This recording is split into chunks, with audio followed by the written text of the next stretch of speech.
Hey, brother.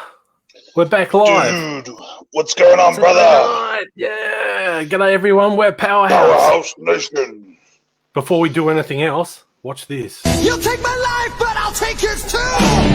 You fire musket, but I'll run you through. So when you're waiting for the next attack, you better stand, there's no turning back. The fewer sounds, the charge begins. But on this battlefield, no one wins. The smell of ivory smoke and a horse's breath is a virgin into certain death.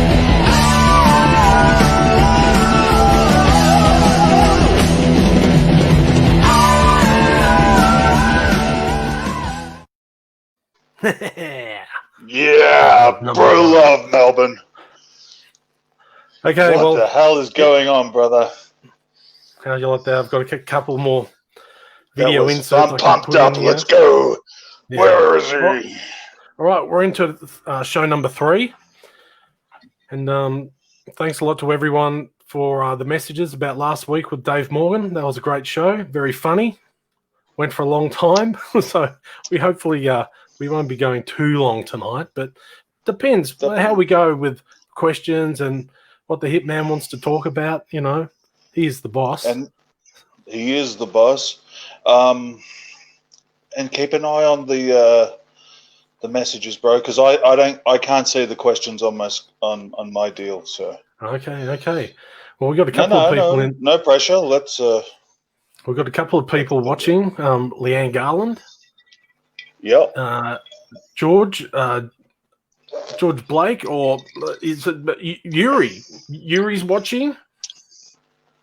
Yep. And, well, hopefully we'll get some more people in here. I know Daniel Beaumont's going to be he's going to be watching as well. So it's going to be a really big show, as they say. But how was your week, War Machine? Good, really good. You know, a lot better than last week because, you know, with the passing of my dog and that. But, you know, we're springing back, and the cat had kittens. The war cat. The war had cat. kittens. 5 kittens. Yeah. Looking good. Unbelievable. Yeah, no, it's been a real positive vibe this week. I've been doing cardio and you know, treadmill and just it was a good week. Yeah, How about yourself? Well, I worked a little bit this week, and then I had some time off because of the COVID.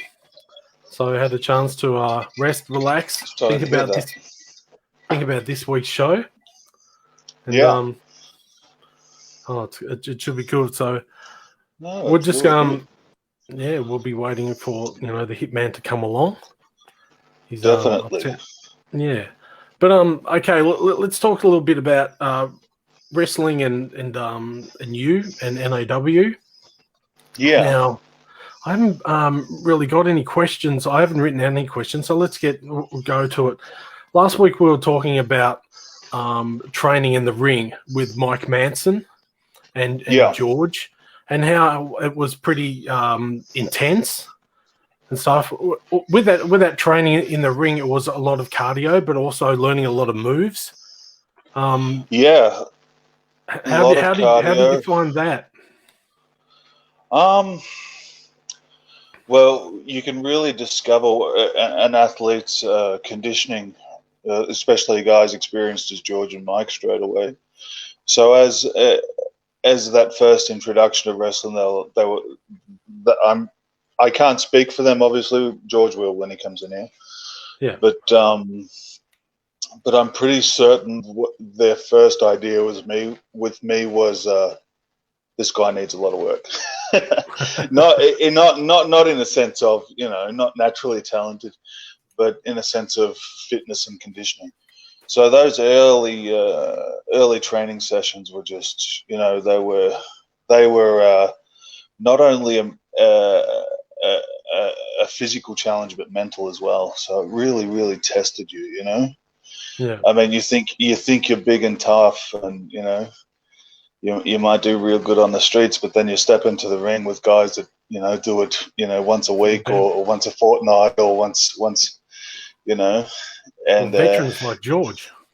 Yeah. You find out real quick. There's a lot of one-on-one. Yes. Yeah, for sure. For sure. So, with your size and everything, you made a decision earlier on that you wanted to be more, ground and pound, a sort of wrestler. It's kind not of saying that not saying that you could fly off the top rope. Well, you could fly off the top rope if you wanted to, but George's idea with me was to make me a big man with the ability of a little man. So I had to work extra hard. For example, I remember when Dowie started wrestling. Dowie, the MCW champ, Dowie. Dowie. Yeah. Yeah, when he first sort of started at George's, he was just this little kid, and he had like the little mushroom haircut, and his arms and legs were, as narrow like little twigs, and George called me in there one day, and he said, "Dowie, give him a stalling suplex,"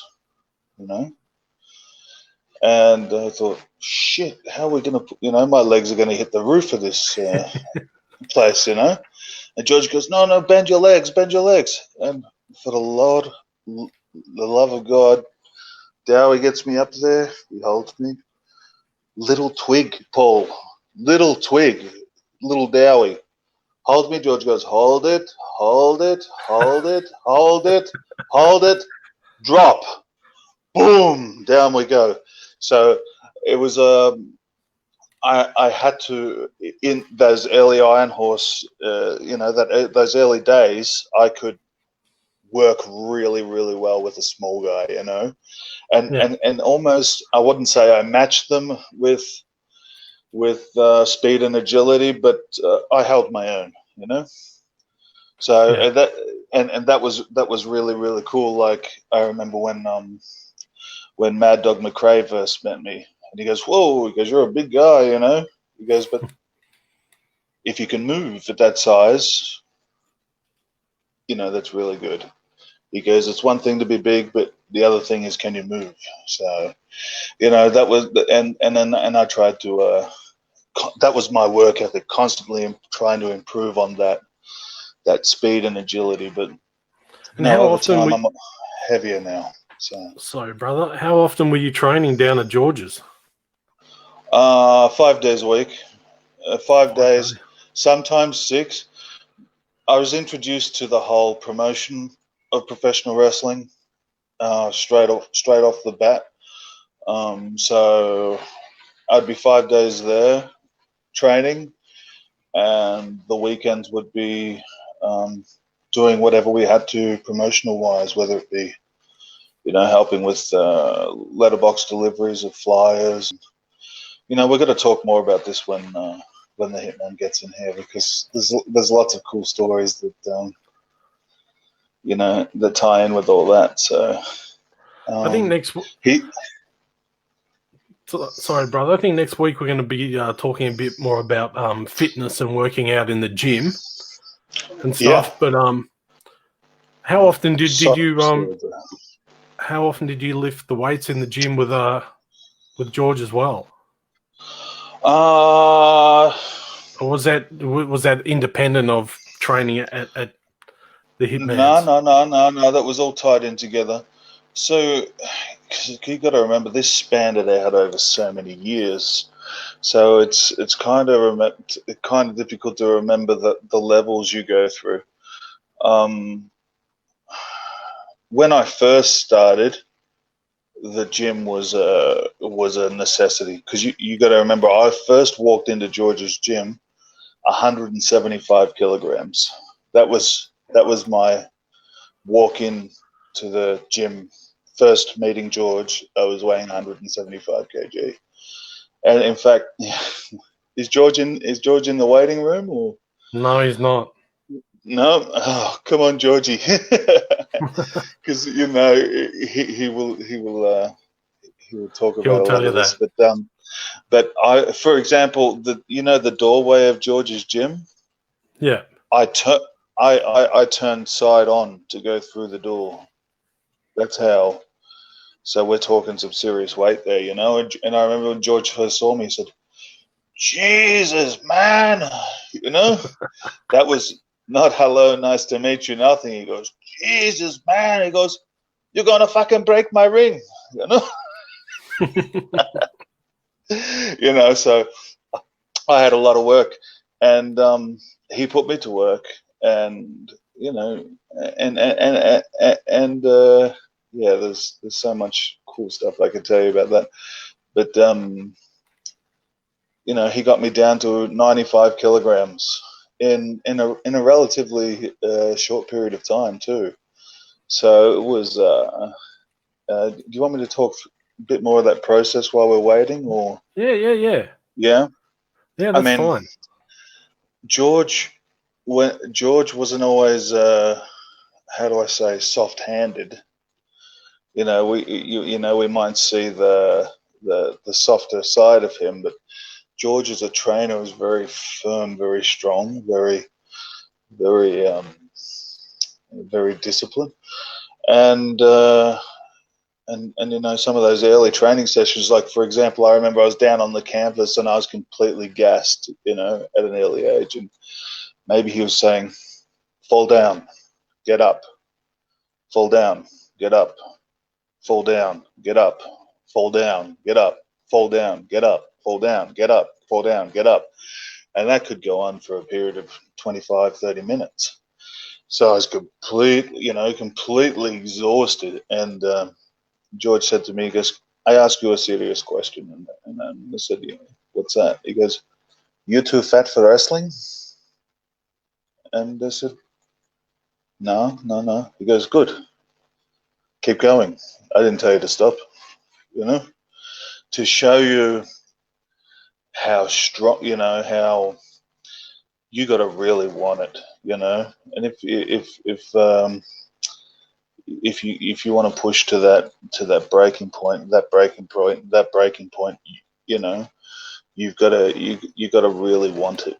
Well, that's, you know, I can't speak of how the training is under the newer trainers, but that's how it was with George, for sure. Yeah, George and Mike Manson really pushed you hard to reach that goal that you wanted. Oh, for sure. And it was quite cool because you know, George coming from that old 60s, those festival hall days, and through with the real old style where there was a lot of bigger men, like a lot of male men in professional wrestling. He saw a lot of the bigger moves they were doing. So it was like, I've got a fountain of moves in my head that, you know, half of them I've never even attempted in a match, simply because of the you know, I probably won't say that, but some of these old moves were just vicious. You know what I mean? Just vicious. I'm talking moves that, you know, like, you know, Andre was doing when he was a lot fitter and leaner, and you know, Bruiser Brody, and you know, Bulldog Brower, and Matt, you know, who's a big guy with the bald head that used to stomp around. Big guy, bald head, used to stomp around. You know that guy, Bundy? not Killer Carl Cox. No, Aussie Festival. Brute Bernard. No, Brute Bernard. I said Brute Bernard. Yeah, you know, Brute Bernard. You know, stuff that they were doing. You know, so you know, like, that was just really cool, like claws and really vicious headlocks and stuff that, you know, that. And George showed me all this stuff, and I was like, wow, this shit's so cool. You know, I can really murder someone with this. So it's you know, it's been an honor. It's been a real honor to train with George. Yeah. Now I'm just trying to contact George here on the phone. So, brother, another thing, like in the gym when you were lifting weights, how did you start off? You know, what was the starting weight? Wow, it was so cool because I started training, before I started it at with George, but it was nothing like starting with George. I mean, I used to train with this Maori kid in his backyard, and we didn't even know what we're doing. And then after that, when I was on the amateur wrestling team in high school, I used to get 40 minutes for lunch, and I was allowed to use a school gym. But I had no instructor or anything. It was just, they knew I needed the help, the practice. So and then walking into George's gym, I thought I would have done pretty well, but it's the school of hard knocks. I mean, I walked into George's gym, and it is, this is one particular session, and I don't remember the time frame, but there's in there you got Spike Steele, and he's doing amazing bench press, and Mike Burr's in there, and he's working real hard, and there's another guy called we called him Taz, the Tasmanian Devil, Vince, and he's a very strong boy, and the gym's just standing room, and then you come in this big this big 6'8" guy, and you can barely lift a dinner plate, you know what I mean? So it's quite, so you're like, you know what I mean? Those early days, I had a lot of strength work to do. So, are you okay, brother? You look extremely stressed. Are you okay? Yeah, brother. I'm just trying to bring the Hitman in here. We're just waiting for him to come onto Messenger, and it's under her daughter's name, Julio, and it's got a picture of the dog, Costa on it. So if she can go there, and then just click the link, we should be good to go. But did you send it to George's account as well? No, just Joe's one. Did you tell her that? Yeah. Okay. Told her that the other night, and I've just got one of our good friends to pass a message along. Okay. Cool. Yeah. So yeah, I remember going home so fucking sore, and it's a funny story that I remember, which is completely irrelevant to what we're saying, but I remember one time this whole street outside of George's house was full of wrestlers' cars, and I pull up in the old Holden station wagon, and I reverse park, and I squeezed this big Holden wagon in between these cars, and I'm taking up half the road, and I couldn't go back or I couldn't go forward anymore without colliding into one of the other guys' cars. So I just left it sort of half in the middle of the road. And Big Mike Burr, the wrestling dad, he come in and he goes, "Who owns that old fucking Holden wagon out there, And I'm in the corner, and because everyone's now they're on a witch hunt, yeah? Because there's that real team sort of a spirit in the gym, and everyone's looking around, not me, I put my head down. I didn't want to own up to it, And so I'm like, I'm just trying to avoid it. And then after a while, I sneak over and I grab my keys and I head out there. And Mike sees me. He goes, "It was you fucking cunt." He goes, "Go move."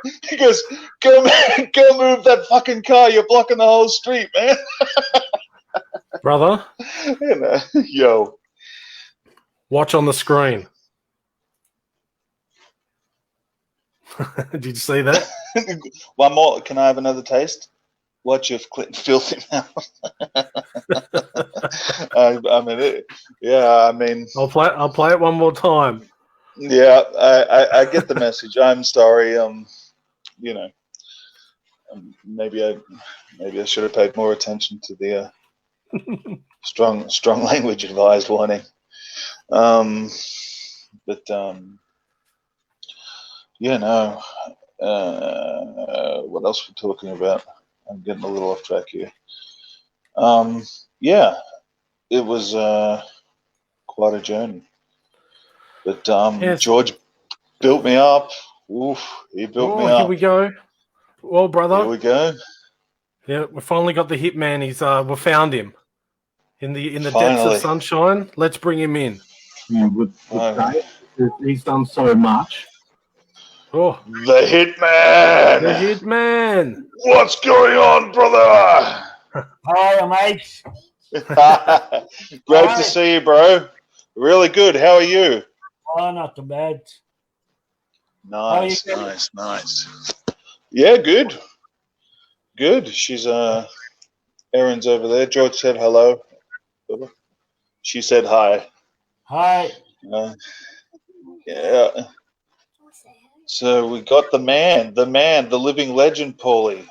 Yeah, George, how have you been during the last couple of months with this COVID and NAW being closed? It's been closed because, not supposed to train and this and that, because it's true. It's disease everywhere. You understand? And we stay quiet for now. But Yeah, it's not worth the risk. But we are fixing some things in the ring and this everything. When we open, this year is going to be, if we start this year or next year, everything is going to be a little bit different. Yeah. All right. We're going to come back strong, very strong, and just put on wild shows. And me, Mike Manson, even you boys, you know what's going on. Yeah. We need to change some things for better. You understand? Yeah, definitely. And we need some to new come faces. back real strong. Yeah, new faces. Old faces. Yeah. Yeah, let's mix it right up. Little bit of everything, mate. And I'll tell you one thing too, George. If you give me any grief out there, I can still give you a bit of this if I need to. Paul, you share up. You tell him, George. Fucking bastard. Shifty old man he is. I still remember the last time. I still remember the last time George gave you this, Paul. And you're backstage with the head. I think I still get headaches from that. Paul, before I was hearing Kane when he came back to my gym, all right, to my shed. He came like a giant, like Andrea the Giant, and he said to me, George, I like to train wrestling. And I said to him, how much you weigh? And when he mentioned how much you weigh, I said, Jesus Christ, I said, I'm not gonna put you in the ring training because you're gonna break my ring. And it is true. I said, if you don't lose a couple of stones, I'm not gonna make you train in the ring. But I tell you, mate, every day, 7 days a week, I train him running, weights, steps, skipping.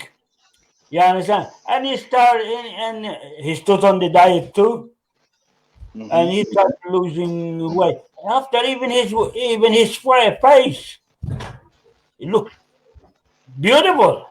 Yeah, not that he was not beautiful, but he looked more handsome. With the hair up, and that's where he started. We put him in the ring training, and he took a lot of bumps. In that time, we had some big peoples too. You remember? Oh yeah, We had maybe 3 or 4 big ones. And yeah, man. And that's how he start, mate. But always with Kane, if you put him with a small eyes or a big guy, if you tell him to do something, he'll do it. No. How you say? I don't want to lose or I don't want to win. You understand? Always, he didn't care as long as he do a good show. You understand? And wrestlers should be like that. You understand? If you want people, if you want people to the promoters respect you, none if off. You know, you listen and do your job. You understand? He don't need to take a bump. If he grab you, give you a body slam, and he squeeze you, you finish. You understand? But always, you know. I'd always try to do, you know, give a chance. Chance to the other people. You understand? Well, I couldn't have lost all that weight without you, and I appreciate that, and that you know, that was come down to the way you guys taught me as well. Yeah. It's you know, just to do what you got to do and shut up about it. Yeah, get the job done. If you want to go where you want to go, that's how it is. You need to listen and do your job. You know, and wrestling. If you think one way, if you think I want to win, you're gonna go nowhere. Exactly. Yeah, we have ways of dealing with people like that. You understand? You need to listen, man. Yeah. George, it's always been really well known that you teach the basics first, and how important it is for all the guys to learn how to do the break falls, how to move properly, where to stand in the ring, and all those little bits that are very important. And it always seems to me like a lot of the new guys always don't take enough time to learn the little things in wrestling that really tell the story. How is, Kane and I have always saying to the new guys coming in, you must go see George. You must learn those little things that tell the big story in the ring. How important is it for you to get that into the guys? Look. With maybe the way I'm going to say it, you get a wild horse and you go on top of it. He throw you on the floor. You understand? And same wrestling. You need to break the boys. If you don't break them, make them take bumps, listen, and you need to teach them their own style first. You understand? When you learn and you have a confidence, you understand? You can make 5 minutes match or 10 minutes match. You understand? And I see it. I can believe what you're doing. It's right. You understand? Yeah, definitely. You're not a wrestler. You understand? Yeah. And the same goes for the trainers too. An experienced trainer, George always says, has the eye. That's it. You know, if you don't have the experience and you don't have that eye, you can cause a lot of problems, because you're giving guys the green light against things that are no good. That's right. And it escalates because then they go out and do 6, 12 months, 2 years, 3 years worth of shows. So they go, all right, I'm an experienced wrestler now. I'm going to teach what I know to someone else. Yeah, that's it. And then suddenly you've got generations and generations of the guys are doing the wrong thing because the original trainer didn't know what the fuck he was doing. So it's you've got to have that eye. It's very important. Sometimes I see wrestlers, they've been wrestling for a long time in the ring, and still doing stupid The wrong things. stuff. Yeah. Wrong Yeah. Or unnecessary things. That's it. You understand? No. Even the very basics of pro wrestling can tell a story. If you can do that right, if you If can you- do that right and you can nail it and get it perfect, and that you can tell a story very easily, as George said, in 5 minutes, 10 minutes, and even if you're doing a 20 minutes or a 30-minute, Broadway, you can still tell a big story with just maybe a handful of moves that you've learned. You tell me now, when you see a match, you tell me who's the babyface or the heel. For me, it's true. You tell me It's true. the way they're wrestling today, who's the babyface and the It heel. was a heel. Yeah. Because one move to other move, one move to other move. You understand? They try to beat each other. You understand? To even it up. Yeah. You understand? Yeah. Whereas in relatively, the heel would massacre you. You'd be lucky if you got in a hope spot, Where is the You'd be baby lucky. face? Yeah. Where's the baby face?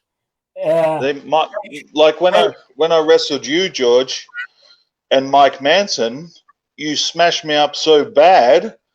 The fans were holding my hand, and they were screaming at you. They were screaming, "Leave him alone! Leave him alone!" You were punching the living daylights out of me. And the minute I thought I had an opportunity to get you, you use the brains, and that's the beauty, You understand? Oh, those that's what fights were. Today, wrestlers, especially the baby face, if it's you are a baby face, you need to be patient. You need to hit, sell it, put your position to the guy hit you. You understand? And when the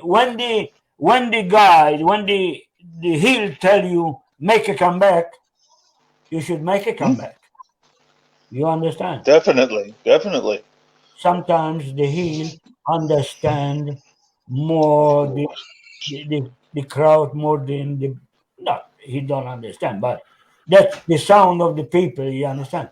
If you do, if you let them, if I hit you all the time, and let the crowd go down. That's not a match. You need to tell the guy make a comeback. George, one guy approached me. You go, Paul. Sorry, George. When you were wrestling, what did you prefer to be, the good guy or the bad guy?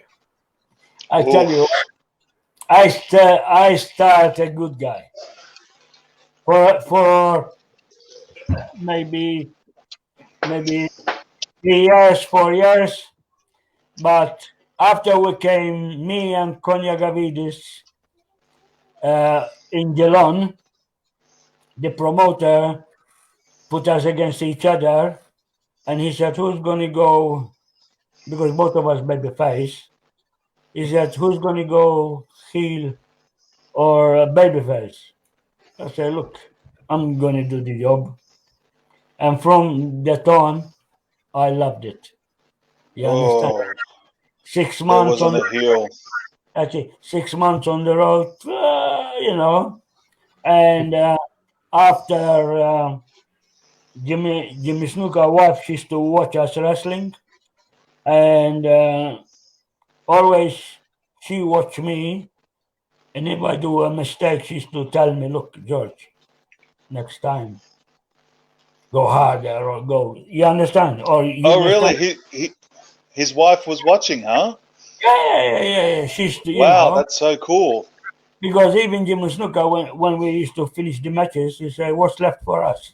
Because we used to work so hard against each other. Jesus Christ! Yeah. And the match nearly every night, 7 days a week, 40 minutes a night. You understand? Because sometimes they don't want to make one lose. They want us to finish up brawl to come for next. You understand? Definitely. Yeah. But Oh, brother, some of that heel. You want to see? Well, you saw George, but as a heel, I've seen him do some of the most amazing fucking work a wrestler could hope to achieve. Far out. for the time, I was not that bad. You know, I was not that. Oh, fuck. George, Mate, George, I remember, that. Go, Paul. sorry, George, tell us a little bit about when you used to work with Bully the Brawler. How was working with him? Oh, mate, me and Bully used to be good tag. You understand? Look, Bully in the ring, he was, how you say, good worker, and even the wrestlers, they used to laugh to wrestle him. You understand? Because he had that charisma. You understand? And Yeah. You were called the bad guys, yeah? The bad yes, guys? bad guys. Yeah. Especially we used to wrestle in St Kilda in the what do you call it in The that Prince park. of Wales Hotel. Oh fuck, man! That's cool. I put the language thing up where we can swear. Jesus Christ, man! Swearing. You don't want me to play that video again? Paul, come on. Some of the things I've heard you say at ringside, Mr. Innocent. No, I would never do that. I've never said anything bad at ringside. That was. I remember, man, we used to jump from everywhere. Oh yeah. You understand? George, who was some of the your favorite guys to work with back in the days, like wrestling with in your heyday? Who did you love to work against? Oh, I used to laugh with everybody, but most tough matches with Konjakovic. But me and Con, people they waiting to see us because I'm Maltese and he's Greek. You understand? And we used to people they used to jump in the ring to split us out, because we don't want to finish. Yeah. And that's not one time you say, oh, that's one time, but nearly every match we do. And especially I used to have my manager, Vic. Yeah. Vic Ferrari? Vic Ferrari. The Silver Kid. Yeah, Jesus Christ. I remember, we was working against Sam Rossi and somebody else. And this lady came behind. He was with the mask. He didn't see her. And somebody hit him with a pencil. And he was on the floor. And when I was resting, I hit Sam. Sam rolled. I said, I go see where's my partner? And he said, Jesus Christ, somebody, the blood start coming from his mask. Georgie. Even your work against Mario Milano, George. Maybe those matches. I was honoured as a kid to see them because was it Casey Miller your tag partner then? Yeah, Casey Miller. Sam Rossi. No, Sam Rossi especially. Sam Rossi used to be with the mask too. Yeah, I remember a guy with. Yeah, but Sam those Rossi, early shows. We used to tag. Even we used to be hangmans too. The hangman. Yeah. Speaking of the hangman, you want to tell Paul the story about the noose? Yeah. We used to have a noose, and we was against Gino Gatto and Mario Milano. in the shopping center in not Deer Park. High Point, no, somewhere. I think High Point.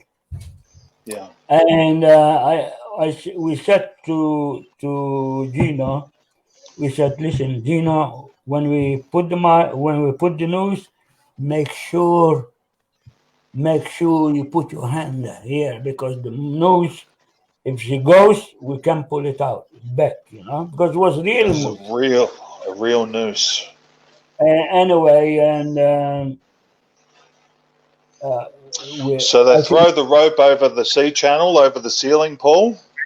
Yeah. There's the channel across the seam. They throw the rope over, put the noose around the neck, and then George and his tag partner, they grab the rope and they start to raise the guy and hang him in the ring. And he missed the rope. And he doesn't grab it. Now we have a real hanging. You understand? He missed it. No. He missed it. And what happened? He fell on the floor. Nose coming from his nose. Pull. And somebody get enough and cut it. And after we decide to glue the rope, we put it in, don't go off. Because I tell you, that was the problem is what Sam Rosted put the noose, Mario Malana came from behind, and the other one pulled. and me went in front, and I punched him on the guts. This guy's swinging from the roof of the shopping centre, Paul, and he's fighting for his life, and here comes George Work the body. Boom, boom, boom.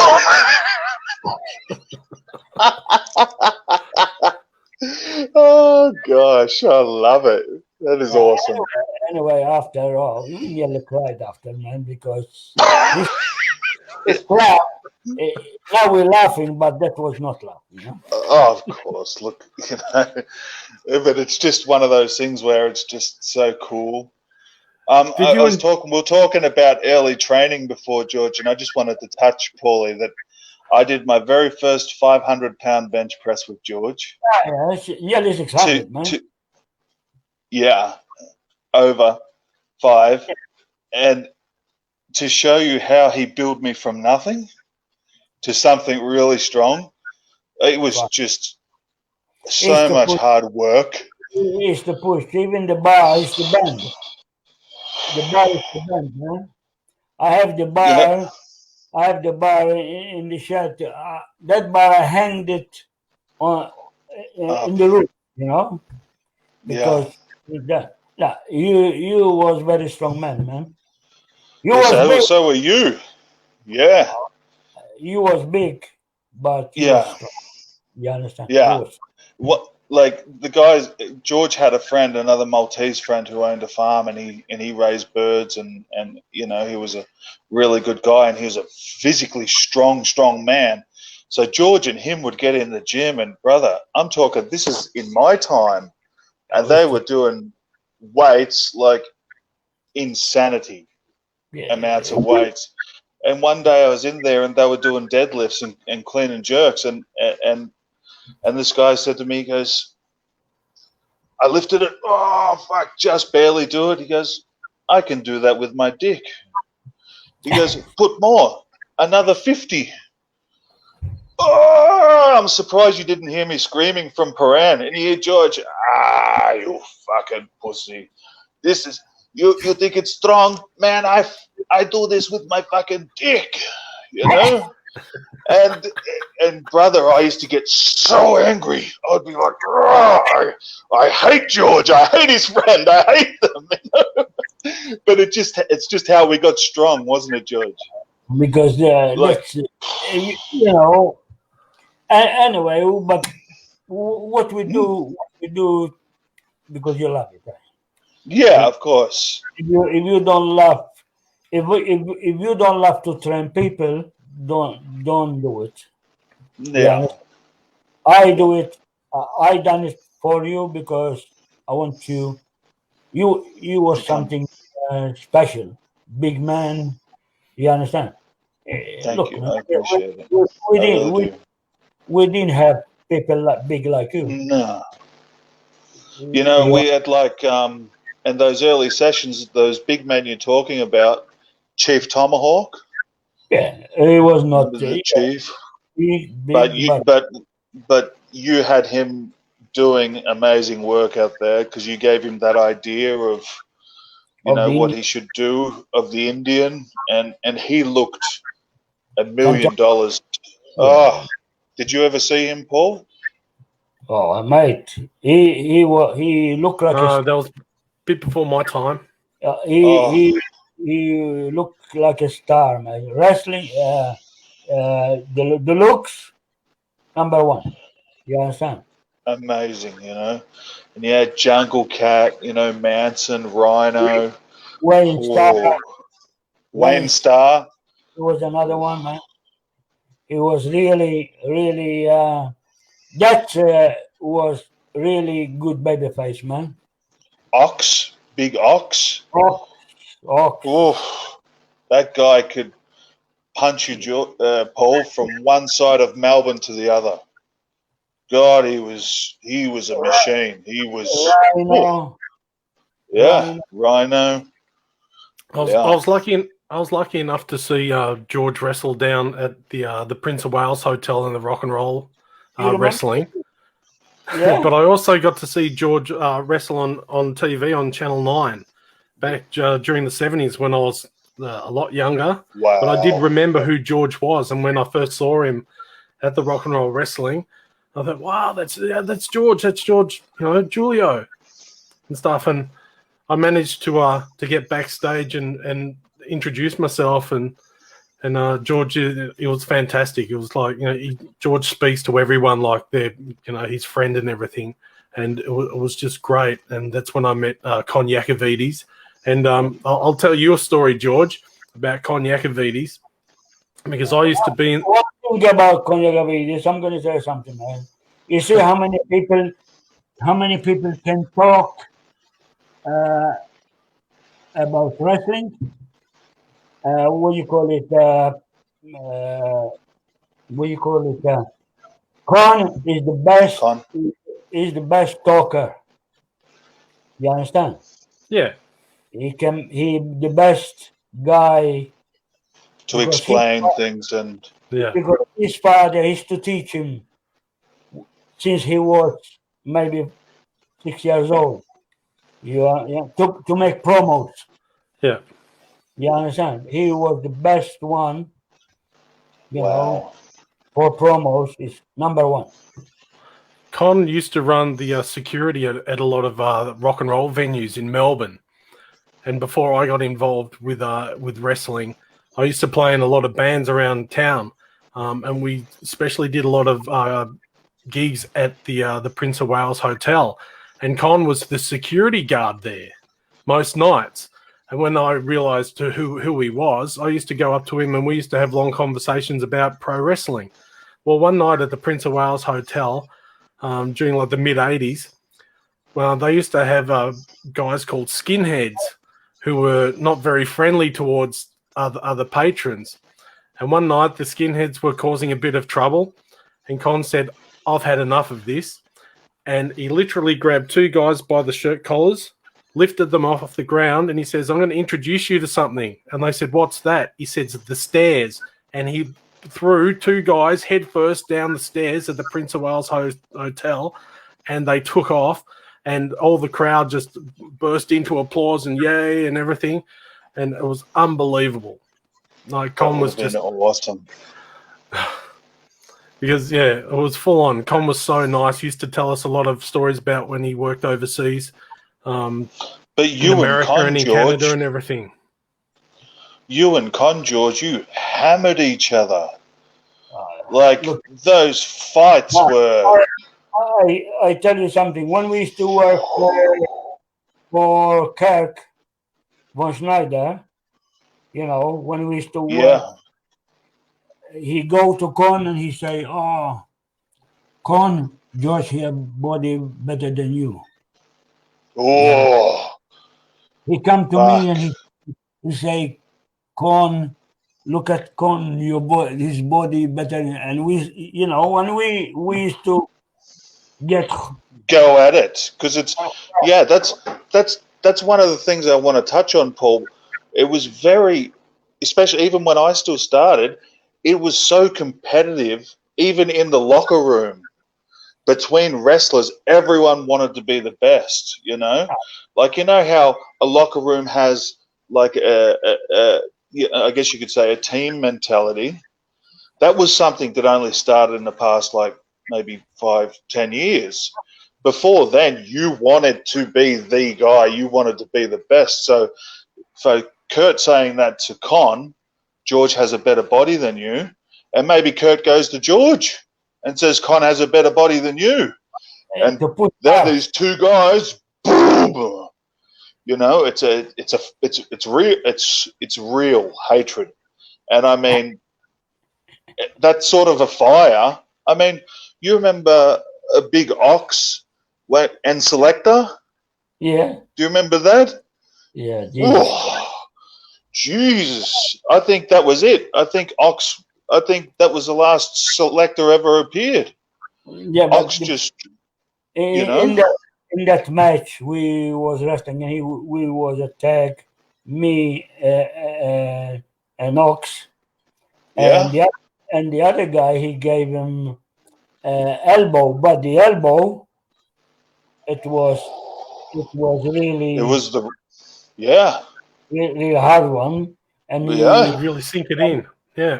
he told Well, him, "Man, ease up, ease up." But the other guy was so nervous, he gave him another one, and he lost his temper, man. He gave him yeah. maybe 6 body slams, leg You drops, you punching. upset a guy. You upset a guy like Ox, George, or Mike Burr, or Mike Manton, or even Mike Burr. His name slipped in there. But you upset these guys in their prime, Paulie? Ooh, forget it. You better brace yourself, man. Because because you know they'll give you a receipt pretty quickly. you're talking about guys that take professional wrestling. Serious. It's their life. It's their life. You don't fuck with that, you know? If you're going to go and fuck with pro wrestling, you're going to pay the price. You know, it's not a joke. The sport is not a joke. I can't stand people who take it as a joke. Like, if you think the sport's soft, step in the ring with me for 5 minutes and I'll fucking show you, you know? That's the way pro wrestling is. The minute that trust is broken, if you're going to go and damage the legacy of someone like George who's wrestled 40, 50 years and you're going to go and make fun of it, you know, you better fucking brace yourself, man. To be a wrestler, you need to have it. If you don't have it, You're finished. Oh, That's one thing that the Kane and I have spoken about on numerous times, George, that there's a lot of training schools out there now, and they'll take the students' money, and even if they're not good enough to be in the ring, they won't tell them, and they'll just keep taking the money and just train them, and probably for a couple of months, and then they leave, or they just let them wrestle, and the standard just drops immensely. Look, man, when I used to train somebody, and the guy is no good, always I go to bed and I don't sleep. I want to make this guy better. how I'm going to make him better. You understand? But some people, it's not like that. Some people, they don't care. You come train, and now they don't train. They mostly train you physical training. Yeah. Oh yeah. Physical training. If you want to train it when you want. Exactly. Now, yeah. when you come to train wrestling, You need to train moves, wrestling. You understand? Yeah, You Yeah. don't, you know. You have exactly. you have another time somewhere else. If you don't want to train in my gym, go You somewhere got to else and remember. Yeah, do cardio, this and that. You know. George, wrestling what is about guys? Go for it, Sorry, Carl. brother. No, go What for it. about guys like King Haka? Oh, he was very good, man. He was a good guy. Yeah, I remember him, man. He was a strong Ruben. boy. Ruben, yeah. He was good. He was good. Mm, Oh, look, yeah. nearly all the Samoans and New Zealand guys, New Zealand, they produce a great athlete. they born for wrestling. Mm. You understand? I think New Zealand, when it comes to athletes, they produce incredible athletes, incredible actors, incredible singers. It's just like a beacon of talent in There that is some, country. Yeah. yeah, Well, look at there's some Morphine. morphine. There was another, Oh man. and the other guy too. There was another guy. I forgot his name. He used to come with his grandmother too. He used to come and see him. You remember? Yeah. I remember he was with Morphine, wasn't he? Yeah. I forget his name, but he wore a mask and he was in that little Maori crew they had. There was Morphine, Mortar. I think Cody Swift joined it Unbelievable. very briefly. Yeah, Mortar's amazing. Oh man, Mortar is the one of the best women wrestlers. Yeah. Someone's asked. We have in Australia. Oh. Someone on the Yeah. chat's asked just if you can tell us about a wrestler. I think he's a wrestler called Lou Marcello. Lou Marcello. Yeah. Yeah, that's Wow. from Sydney. Okay. From Sydney. Not Lou the Stooge. Is that Lou the Stooge, George? No, Lou Marcello. I'm not sure if Lou or the Flying Bird. I'm not sure. I'll have to get some more information about him. I met Jason Lou the the Crusher. Stooge from Sydney. Jason the Crusher Cole said the other Maori guy was his name was Codeine. Codeine, that's him. Yeah. Yeah. He was very good. Ooh, he had a He was natural ability, that guy. Holy I'll have to hell. look him up. Look, Yeah. Look, yeah. Jason is is good too. I love is one of the best. I love him.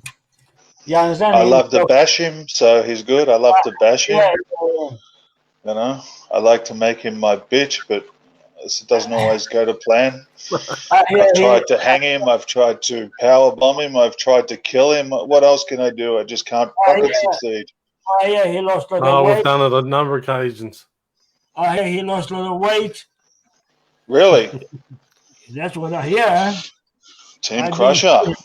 Yeah. And What about from New Zealand, Tank? Tank, Oh, that bastard stole George from me. another one. Yeah. George and I were champions as the Banditos. Yeah. And then George, one day, he said, Kane, he goes, I'll be honest with you. He goes, we're killing everybody. I need a partner more my size. And fucking, George fucking screws me over.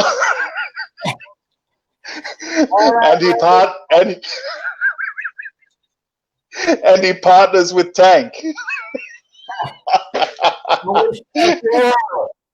And we start a war. Yeah, those two bastards. George, you had the belts together. You remember, George? You and Tank. Yeah. Wow. Tank was great. I remember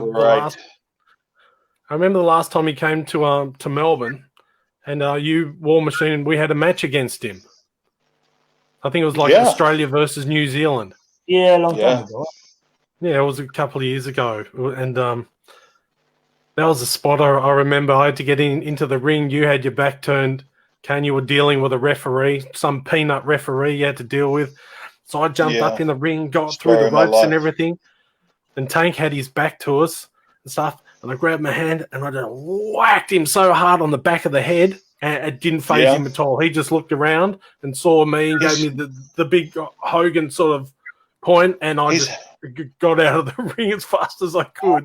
I wrestled him the last match. After I retired, I went to New Zealand and I wrestled him. And I pinched the belt of New Zealand. Yeah, that a boy. And I brought it to Melbourne. And you brought it to Melbourne. Yeah. Yeah, And that was a great trip. I watched that match live on YouTube. I was half dead, man. Bullshit. George, one of your good friends, one of our good friends here, Daniel Beaumont, asked if you can talk a little bit about... He's my brother. He wants to know if you can talk about Brody and Hansen. Bruiser Brody and Stan the Lariat Hansen. Oh, my dad. Look, I remember the promoters was Larry O'Dane and Ron Miller. And I wrestled the first match and against another guy from New Zealand. And I remember I was sitting down in the dressing room, and the first time I saw this big guy, long hair, black tracksuit, and he came and he shook my hand, and the other guy, I'm Bruiser Brody. Wow. I said, I'm George the Hitman, you know. Yeah. Anyway, and he came to us, he said, look, we need a good open match from you boys. I said, we try our best. And I remember we done the match, and Mario Milano wrestled Hansen. You understand? And in that time, Festival Hall, if you drop a pin, it's stuck somewhere. You understand? To tell you how many people there was in this 70, 78, something like that. And Mario Milano's coming out from, to go in the ring. People clapping, screaming, Mario, Mario, Mario. I tell you, you feel goosebump. Definitely. How much popular he was. You understand? I tell you, Hulk Hogan. I tell you, it's like Hulk Hogan, And if that time, the wrestling was stopped in Festival Hall maybe 7 years, something like that. Was stopped.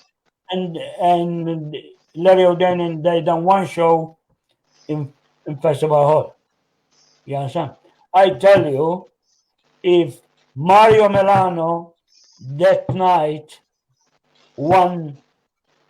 beat Jan Hansen, next week they can start wrestling in Australia back. I tell you how much Mario was popular. You understand? Sell out arenas. But man, when he lost, unbelievable. People start spitting at Mario Milano and coming in, Yeah. But to see bad promotion, bad promoters. It's kind of like the Goldberg story, Paul, where they ended Goldberg's reign. That's what it was like, the equivalent with Mario. He was so loved by the people, and to lose, special that day, one show, you make him lose because against American. Come on, that's bad. That's bad. Bad, yeah. Understand? You're killing your man. You're killing your product. You're killing everything. You're killing the guy that's Still to selling this tickets. Why? It's stupid. And Still to this day, if say George, still to this day, if you go to anyone in Australia and you mention the word professional wrestling, say a lot of Mario people say Mario Milano. Milano, yeah, Mario Milano, man. Yeah. Yeah, look, he was good.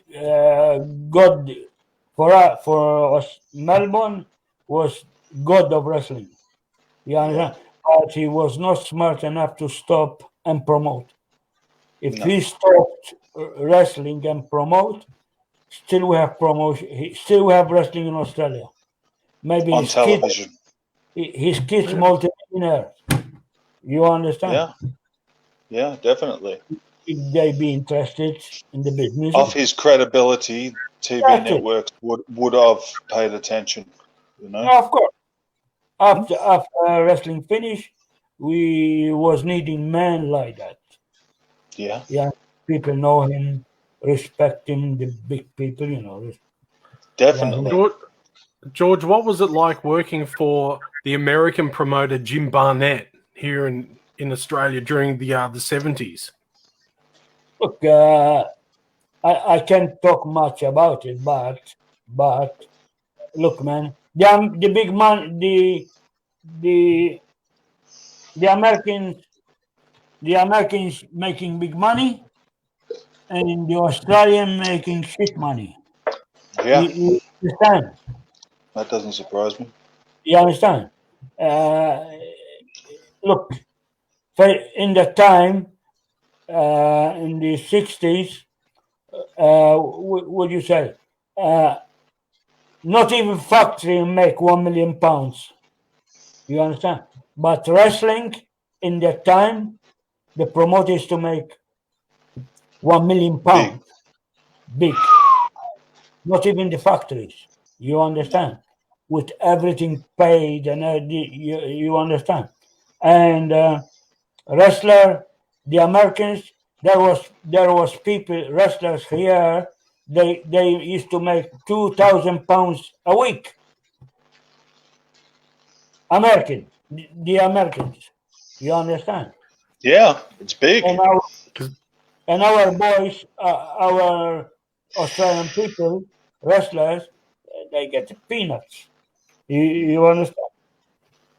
Yeah. Look, A lot of the big American guys used to come down here for like a holiday, and they used to get some of the biggest pay packets in the world, even from Japan and the other countries. Australia was very lucrative. In the time, first of all, 7,000 people every Saturday. Packed. Yeah. 7,000 people. You know, first of all, and packed. You understand? And how much inside? If a good main event, how much people inside there is outside to come in. Yeah. You understand? If Killer Colotti against somebody, against Dominic DiNucci, packed. Yeah, because people would go outside, Pauline, they would look for scalpers to try and get tickets. You know, so you just go there, even if you didn't have a ticket, and you just hope that someone had something come up or cancellation. Can I have your ticket? I want to go. Yeah. That's amazing, man.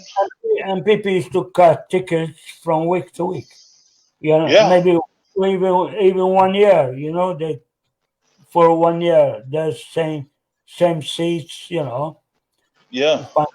People have money, and they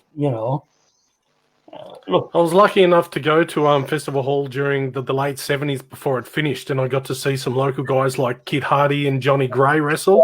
Oh yeah, yeah. That was I got to see King Curtis and what's his name too, Chris Peters. I worked with Chris Peters. Yeah, it's Big Kurt. Yeah, got to see Ox Baker. Ox Baker and this, you know. Andre the Yeah, Giant. man. The problem is wrestling stopped because the Australian promoters took it. Yeah, after Barnett left, we didn't have good promoters. Larry Yeah. O'Day took it, didn't he? That was- And yeah. Ron Miller and Ron And Miller Ron Miller. and Larry O'Day took over the company. yet, Yeah. you know, and they left the old wrestlers. The television told him to change the wrestlers Program the wrestlers. because they've been here a long time because the rating was going down. New And- faces. Yeah, and they didn't want to listen. You understand? And they screw it up. And Speaking that's about wrestlers, George, what about your good friend Mad Dog McRae? You've You've I wrestled seen against George him. and Mad Dog have some battles, and yeah, man, wow, go for it, George, what do you want me to say, man? mate. Tough That guy in the yeah. ring. Yeah, tough guy. You know, George used to send messages to Mad Dog, right? I was actually in the gym, and one of Mad Dog's friends, or maybe one of his girlfriend, and George would say, "Is Mad Dog training?" And they'd say, "Yeah. Why? You tell him I'm training very fucking hard, right?" And they would go, "Really?" He goes, "Yeah. You tell him he better be ready." And man, those matches. Woo-wee. Remember he fell off the top rope, George? Did Yeah, you fall? You fell off the top. I tell you,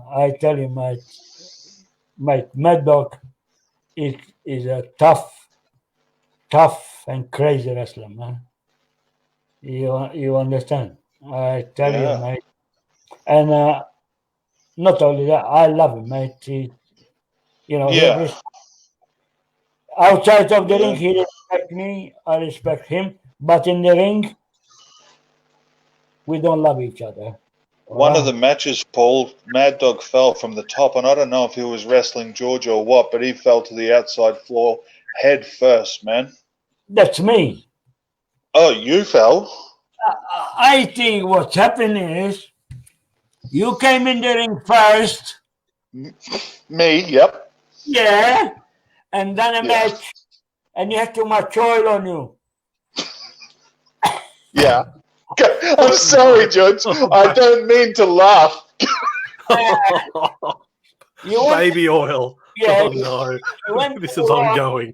you went to This the is rock, ongoing. and you turn, and you make the rock full of oil. Brother Hammond, how many times have I told you about baby oil? Hey, I haven't had to get Denomalus on the phone. I gave him a body slam. Boom! I Yep. climbed on the rope. I say, "Sit down, body. I'm going to come with the leg drop." I went to drop rope. I slipped, and now I land on my fucking head. And people they say, "You all right? Yeah." But I cover myself straight away. In my mind, boom! I cover myself. Oh, look. Yeah. See, I apologize. I'm very, very sorry for that. Legitimately, it's Jesus. And that show was in No Sunshine Yeah. at the club. There's the here. boys. Yeah.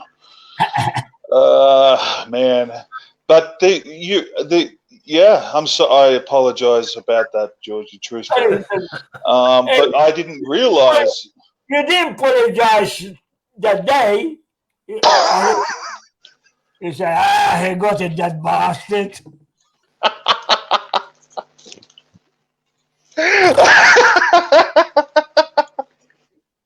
Oh my gosh. Oh, good. I don't know. You know how much I love you. Erin came to me and she said to me, George, you all right? I said, that bastard. Erin, she came to fight me. You understand? She Yeah. said, you all right, George? She said, you want to get you a drink to save your, you know? Oh my God. Honestly, yeah, you like it happened. So even saying sorry doesn't fix things. But wow, yeah, I remember Georgie. But I remember a time Mad Dog fell from the top as well, and he was like vomiting blood and everything backstage. I just can't remember what show that was, and Mad man, Dog, or he's so tough. every match he do is from his heart and always do good matches. He risk his life for the people. You Oh understand? yeah, Look, man, he's awesome. the guy, how you say, in Australia, he deserves more than he is. You know. Yeah, of course. Yeah, yeah. I just wanted to touch, George. Should we mention about my first match with you up in Melton? Just whilst we're here, when Kurt was managing you, Kurt Yeah. and George, Paul, I got to tell this story because I'll probably never get that opportunity again.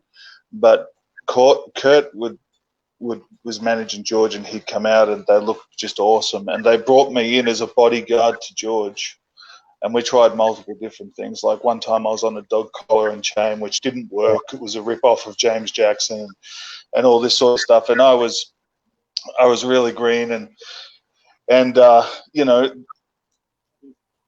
George, I'd come in at the end of George's matches, and I'd defeat the enemy for him. He'd distract the ref. I'd choke slam them. George would make the pin. Boom. Beautiful. This was going great.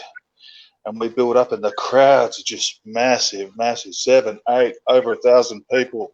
Yeah. And yeah, that venue, Paul, you know, well over 1,000 people was just a regular thing. We didn't know anything different. And Kirk argue with people, and you know, and somebody throw a chair, and they hit him at the back. Yeah. And they crack his skull. You remember? Yeah, they cracked his skull, and all the fans come in. That was another time, but another show. But George was one of the only guys that ran out from the back to save Kurt.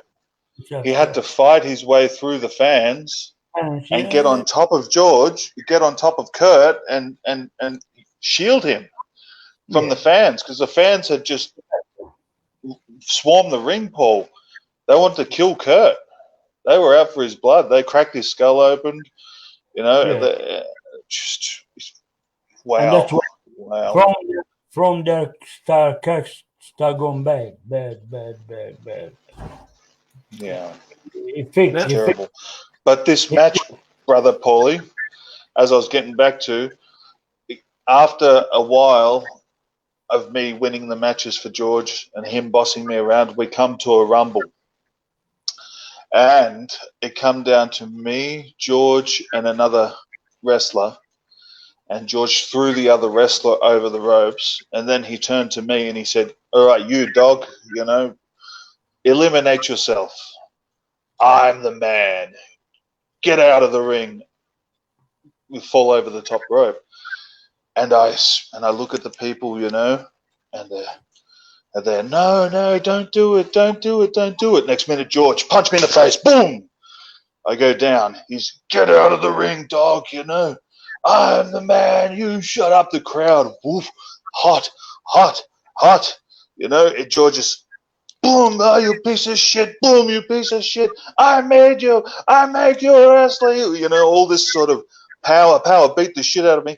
And then suddenly, brother, I start to get that energy up, you know. He's hitting me. Boom, I'm still getting up. Hitting me, still getting up. Hitting me, still getting up. I rip the mask off. Oh, George. Oh, stands back. He's this pretty boy, blonde hair, everything like that. And I grab George and I throw him over the top rope. and man, the fans filled the Yeah. ring, brother. I They remember. I remember. When I grab the rubbish bin, I put it in your head. we had the following match because we had a singles match after that. We had another couple, yeah, and the finish match was this. All right. Always the second match we done after that, I beat you. I hit you with the chair. You remember? yeah. And people I got can still feel it. People got off, and the second one we came, and I grabbed the chair, and you see the people, they say, fuck again, and people start going out. But Yeah. after him, came, choke me. And when he lift me up, you see the people coming in. Back. Yeah.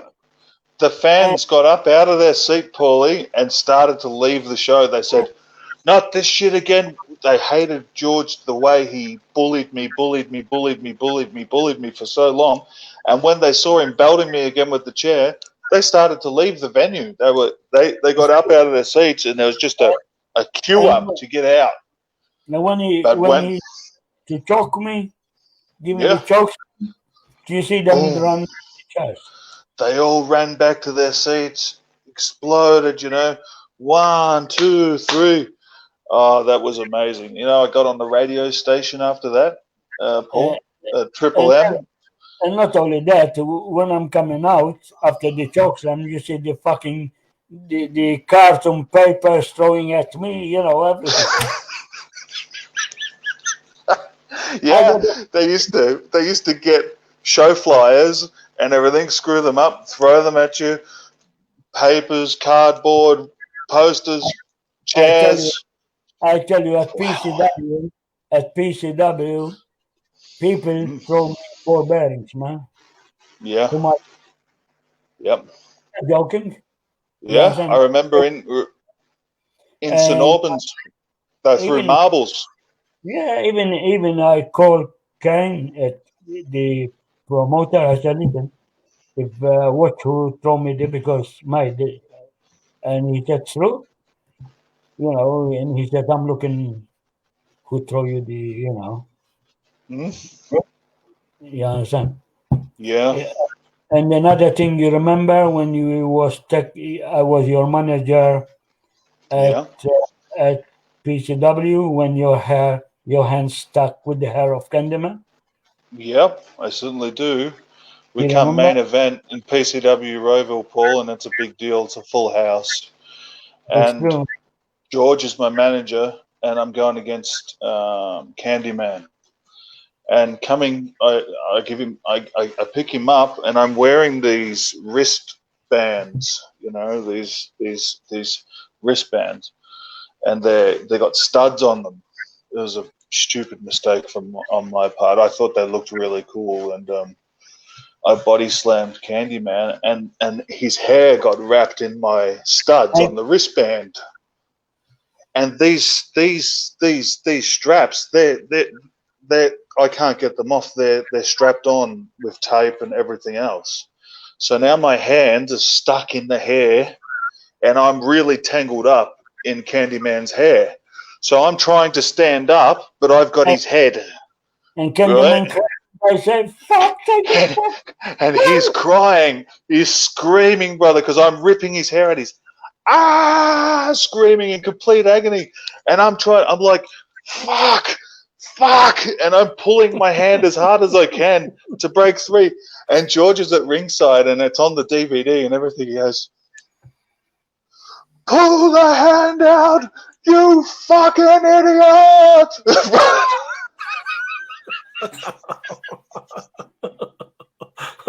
Capacity crowd, brother, and I cannot break free. And I've put my boot on the side of Candyman's face, and I've got mounds of his long hair in this band, and I threw it, and George is just ropeable. Ringside, he gave it to me bad. He's, "You fucking idiots!" We had such an amazing time, Georgie. Even, those adventures with Chief Tomahawk at Melton and PCW. Wow. Fuck, man. We had some. You remember when he had the bow and arrow and he pointed Yeah. The Chief Tomahawk brother, Paulie, was a big shit. He was an Eskimo by blood, but he come out with the big Indian feathers, that sort of stuff. And But he had, very good, man. he looked like $1 million, and he had a loaded crossbow, Paulie, a loaded crossbow, loaded. And we're backstage, and here he is. He pulls out this crossbow, and he puts the arrow in, and he cocks it back. And we're like, what the fuck is going on? And he comes out through the curtain, man, and he's aiming the crossbow at the fans, and he's, yeah, brother, let's get ready for a match. And Georgie's like, what the fuck?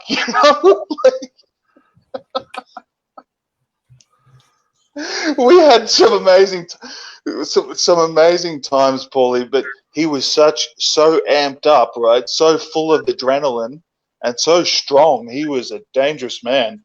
And like one particular match, George and I were beaten down on one of the PCW guys. It might have been, I don't know, one of their top faces, and we're beating him down, and we're beating him down, and we're beating him down. And suddenly the Chief comes out as like to save him. And George and I, we see the Chief, and we're like, shit. So we jump out of the ring, and he's like, Chief comes running in, and he starts bashing the guy he's meant to save. Yeah. And George and I are on the outside of the ring, and we're petrified. Oh no, let's get away from this lunatic. And he belts the guy he's meant to save. And and Georgie boy, I'll never forget it as long as I live. I'll cherish his memories forever. He goes, save him, you fucking idiot! Save him!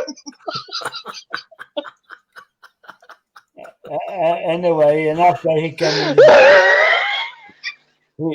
in that dressing room. I don't want to upset him because he was very nice boy. He was a nice man. Yeah. He said, how are I done?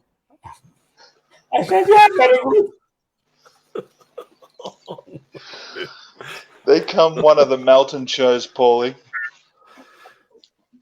Over unreal 900 people at this Melton show, and you got Jungle Cat and Jungle Cat and George in a tag match against Chief and Candyman. Yeah.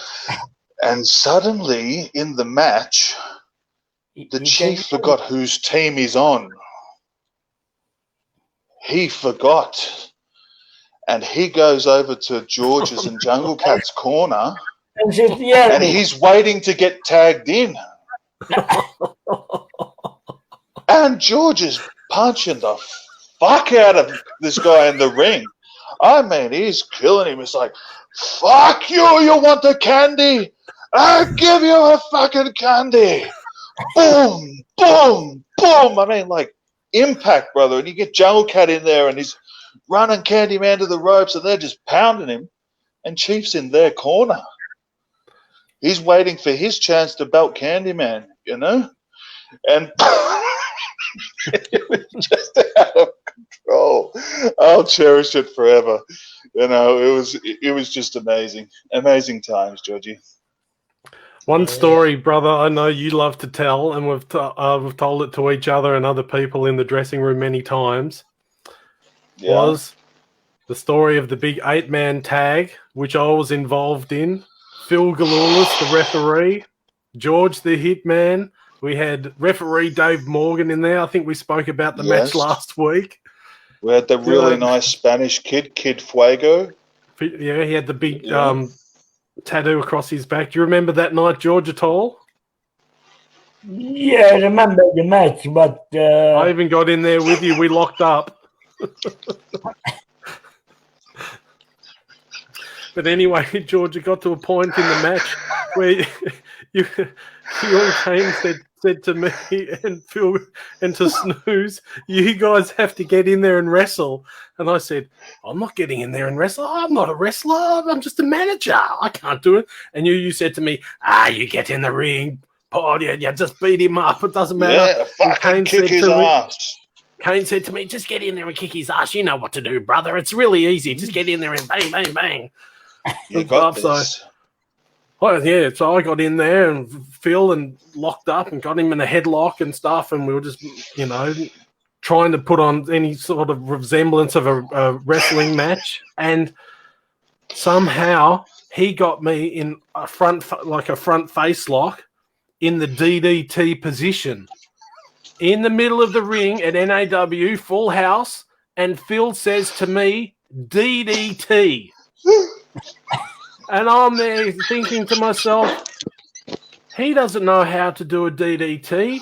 I certainly don't know how to do a DDT either. So George, I looked over at you, George. I looked over at you when Phil locked him up, and I look over at you, you're in the corner, and you're like this, George. You were shocked, right? You were shocked, and then suddenly, that was amazing, man. I mean, that match, George, that match was meant to go for 10 to 12 minutes. We ended up being in the ring for 25 minutes. Me yelling at Phil Galulis on the other side to get into the ring because he had to take the pin from Lozen. He wouldn't get into the ring. He was shaking his head saying no, he wouldn't do it. I'm yelling at Dave Morgan to tell him to get into the ring. Anyway, it ends up with Lozen pinning him, and the match finishes. And we got backstage, and Phil said, it wasn't really a 3 count. I've got my shoulder up at the last moment. Yeah. And Mike Manson and the guys in the dressing room were swearing their heads off. And we copped so much heat from that match. And then like a week later, the fans were saying that was the match of the night. I don't know what to say. Hey, George, do you mind if I tell a story real quick, George? Do you mind if I tell the story about when we wrestled in Werribee? When I was, you gave me the opportunity to book that show, and I think you were due to go in for some surgery or something. Oh yeah. Do you mind if I tell that story? Yeah. So we used to do what we call sold shows, Paulie, where instead of your regular monthly programming, see, we would wrestle weekly at one point, but what it was sold shows. So a company would buy the whole package of pro wrestling. They'd pay for the ring, the wrestlers' wages. They would hire the show and pay a set price, and whatever they profit. That's their business. And we were doing the Werribee. It was like a club, wasn't it, George? A pub, wasn't it? It was a pub. A nightclub. It was a nightclub, like a church. You remember? Yeah, like a church, a nightclub, converted church type deal. Yeah, the club there was like stages. Yeah, it had all sorts. It was like a theater, it was huge, and we had. George goes, me and Mike, we got our hands full. You book this one. So anyway, I had a set amount of wrestlers that I could book, and I booked them, and the way we used to run things is no one would know who they're wrestling until you got to the program. And I booked all the guys that I wanted to use, and come the time of the show, I'm backstage and I'm working out who's going against who and stuff, and who I want to match up. And I was a wrestler short, and so I said to Mike, "What am I going to do here?" And Mike had a bit of a look at the deal, and so did George. And George said he was about 3 weeks before your surgery, George. After my surgery. After his surgery, so he only just come back after heart surgery, and George said, "Fuck it, I'm going to wrestle." Man, and that did not go down, real well. Yeah, but even Mike mentioned he didn't like me. And Mike didn't like it because George wasn't recovered from surgery. To show you how tough he is, he wrestled a match against the advisory of the doctors, against the rules, and that just shows that real strength of George to pull off a full-blown wrestling match whilst you're still in recovery from surgery is that's amazing, George. It really is. That's something, To see how much a sick man for the... Yeah. To see how strong you are, it's awesome. It's just amazing. So yeah, I thought I'd tell that story. George, let's talk about another wrestler who was very big in Melbourne during the late 90s and all through the 2000s, Lobo. Oh, yeah. Lobo, when he come to me to start training, the first thing he said to me, "I train with you, you train me, but I want to be different than somebody else." You understand? And I said, I didn't understand first. I said, "What do you mean?" You didn't want to be, but in his mind, he had a hardcore. You understand? And look, Mad Dog is one of the best hardcores. Lobo, another one. Those two guys, nobody can do hardcore matches better than them. The hardcore matches in their blood. You understand? And they have good psychology, good brains. They are tough because to do a hardcore match, Was Crackerjack? He was another one, but it's not. He started out like doing regular sort of style matches quite often, didn't he? Before hardcore. Yeah, but that's after a different era. After first Lobo and Mad Dog, you understand, and after Crackerjack start coming do hardcore. There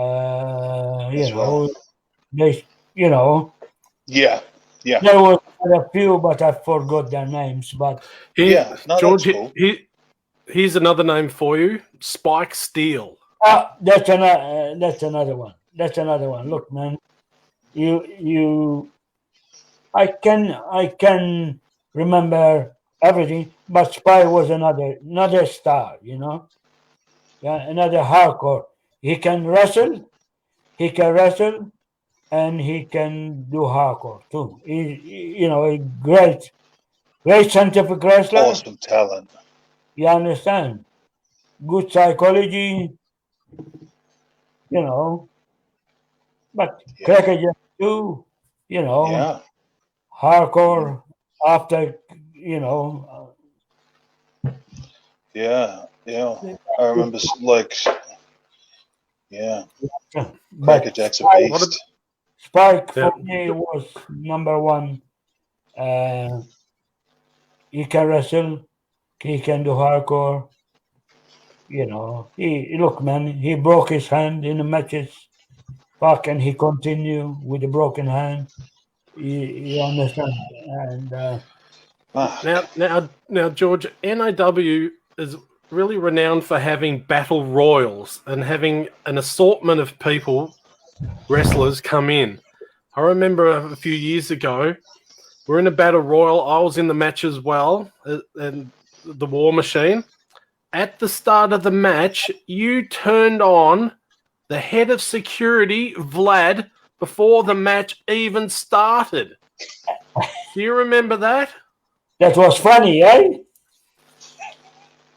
Before the match even started, the Hitman decided he was going to go after the head of security, Vlad, and take him out. And that's what he did in about 30 seconds. It was unbelievable. Whoa. It was funny. And then we turn around, and the head referee, Phil Galulis, is in his football jumper and tracksuit pants in the ring. See, the thing is, all these sort of freakish guys that got into the business, like if there was a Father Christmas in the ring, or an Alf, or a midget, or something like that, George was like a heat seeker, man. He'd go straight after Father Christmas. You know why? Because they can get heat. Yeah. Yeah, man. Oh, yeah, we wrestled somewhere out in Geelong, Paulie, for PCW. And, you know, George's music's playing. I'm in the ring and I'm, you know, baby horse. I'm like, yeah, you know, wolf whistles. You know, everything's going right. And George's music plays. So I'm doing, you know, I'm like on edge now. Where is he? Where is he? And it's playing. Where's George? Right? All of a sudden, you see a midget come through the curtain, right? Head first down the stairs. And George is coming out, and he's punching on with the midget. The match hasn't even started, right? And George is, I hate midgets, right? Boom, boom, I hate midgets. Yeah. Then the ref's like looking, and there's these midgets running around. You bastard! Woo! You bastard! I tell them I'm the man. Yeah, man. And and the last bit after I belt him, people feel sorry for him. I say now I'm gonna turn and hit me on the balls. Make sure you hit me soft. And I hit the balls. Are you fucking come? And I hit him like the crate. Because he didn't hit me slowly, man. And he come in. Amazing. I say, you fucking hit me. Threw him the balls. He said, sorry, George. Sorry. He said, oh, next week we'll do it again. I said, oh, next week we'll do it again. Amazing times, Georgie. Absolutely amazing, man. One time, Paulie, we built a flat ramp for NAW, so you didn't have the stairway when you came out at the entrance. We used to set up a flat platform, which was a series of like tables that were the same height as the stage at Albion. So you never walk down the stairs; you just walk straight. I tell you, that was nice. Nice. It presented beautifully. It presented beautifully. You remember hard work? But hard work because we made it out of solid steel and iron and maybe thick timber. Because you got guys like me, Rhino, and all that walking along it. So you don't want us to fall through. So. Anyway, George comes out one day and he's dangling the belt beside him. just beside him, beside his waist. And the woman from the crowd, she grabs a belt, right? And George has the other end of the belt. And this woman's, you bastard, give me the belt. And George is, fuck you, you bitch. You give me the belt back, right? And they're doing this tug. She nearly pulled you off the stage, George. Yeah. Yeah. Yeah. George, before the match. Oh, no. Oh, man. It was insane. Like, the heat is... And how many times some old ladies come and grab my leg when I'm in the ring Oh, yeah.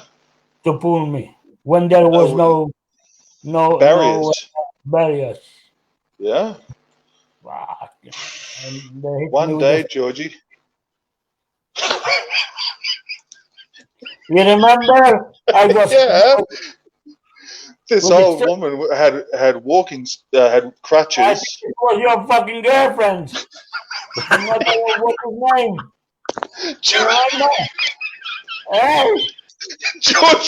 George blames me, you know, because she's my neighbor, right?